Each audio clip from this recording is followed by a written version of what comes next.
Brought to you by 1AAuto.com, your source for quality replacement parts and the best service on the internet. Hi, I'm Mike from 1A Auto. I hope this how-to video helps you out. And next time you need parts for your vehicle, think of 1AAuto.com. Thanks. In this video, we're going to show you how to replace the rear caliper brackets on this 2002 GMC Sierra. We'll show you the passenger side, driver's side, the same procedure. And this is the same for most Sierras as well as the Chevy Silverado. And this is usually a cause of the brakes sticking or getting hung up in the rear.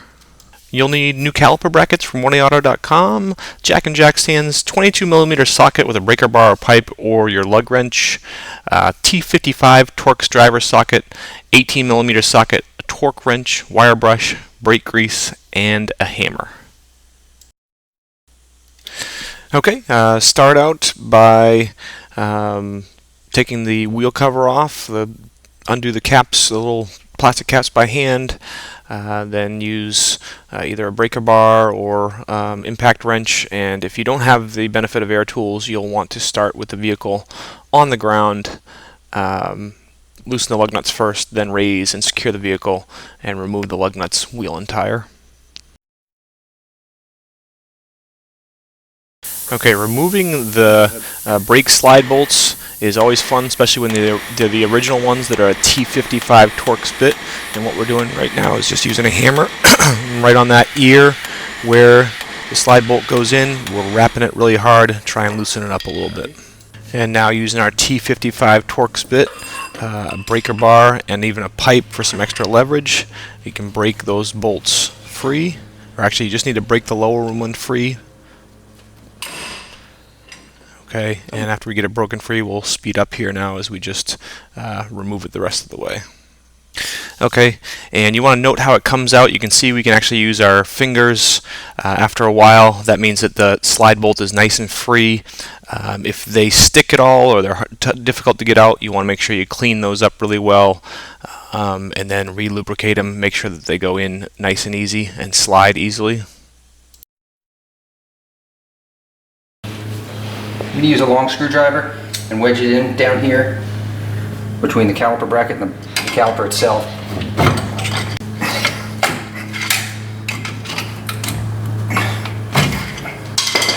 And once it's up and out of the way, you can pull it out the rest of the way.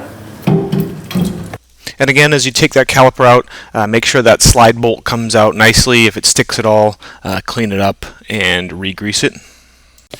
Okay, here's where we're removing the brake pads, and this is where we realize that the caliper brackets are a problem on this truck. Okay, you can see we kind of push on it with the screwdriver, and we have to resort to a hammer to get those out of the way. You should be able to take, if your caliper bracket's in good shape, you should be able to take those pads off by hand. And if you think about it, you know, the caliper should squeeze them, and then they should be able to move back. The way they're working on this truck, the caliper would squeeze them, and then they would actually just stay squeezed on the disc rotor, and that was actually causing on this truck the brakes to heat up and actually smoke at one point in time. So basically what happens is the stainless steel slides that we're going to take off right now, the caliper has rusted underneath those slides and made them expand, which held the pads in place.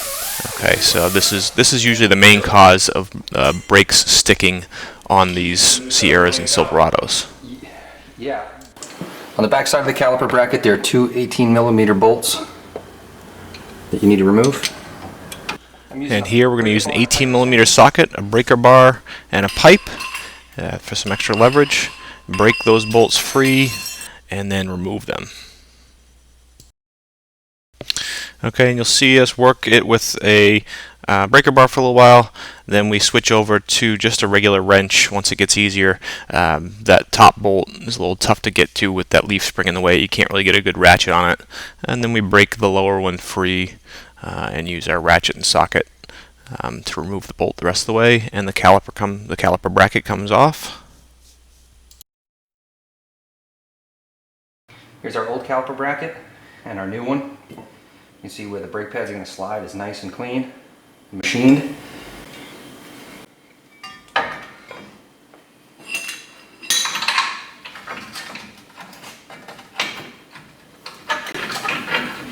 And you can see it's pretty much a case of getting the caliper bracket in place, putting the bolts through, and then starting them in.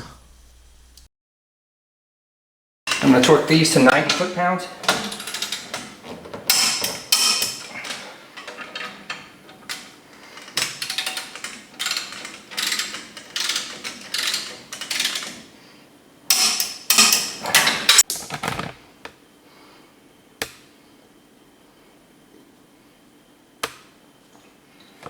$11mm bolt here holds the brake line in.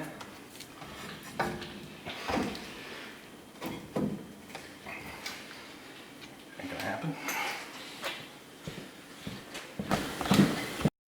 Okay, now take those stainless steel slides, use a wire brush, make sure you clean them up really well, okay, before reinstalling them, and then you'll want to put some grease on them. We put grease on the inside as well as a light coat on the outside.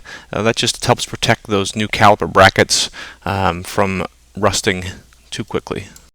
Okay, now we'll just take some grease, either brake grease or white grease, and just put it onto the slides where the pads are going to contact them.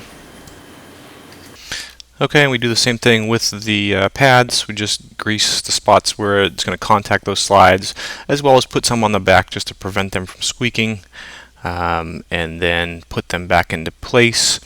Generally, we put the pad that has two wear tabs on it on the outside, and the one with the single wear tab we put on the inside. Because the caliper bracket had caused the pads to kind of freeze up, the caliper had frozen, and as well as it had ruined the pads that were on it. And then slide it into the boot. Make sure not to pinch the boot, and as you push the caliper down and in, be mindful of the boot on the bottom as well, not to pinch that. And you can go ahead and put in your lower pin through the boot.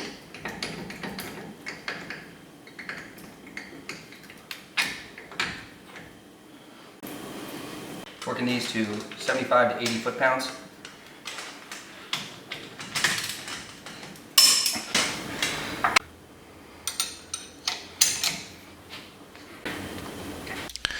And now we'll speed up here as we put the wheel and tire back in place.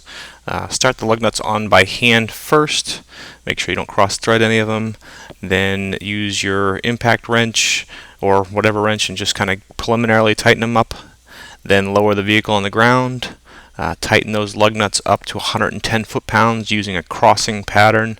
Basically, you do one, then do the one opposite of it, go to the next one, then do the lug nut opposite of that one, go to the one beside it, then the one opposite of that one until you have all 8 nice and tight. And then when you put the cap on, make sure you use the correct procedure. You put the cap in place, and then you turn the lug cap or the lug cover by hand until you feel it click once, and then you turn it another quarter to half a turn until it rests in the next detent. And then always, last but not least, pump your brakes a bunch of times, and then do some test stops from 5 and 10 miles an hour before road testing the truck. We hope this helps you out. Brought to you by www.oneauto.com, your source for quality replacement parts and the best service on the internet. Please feel free to call us toll-free 888-844-3393. We're the company that's here for you on the internet and in person.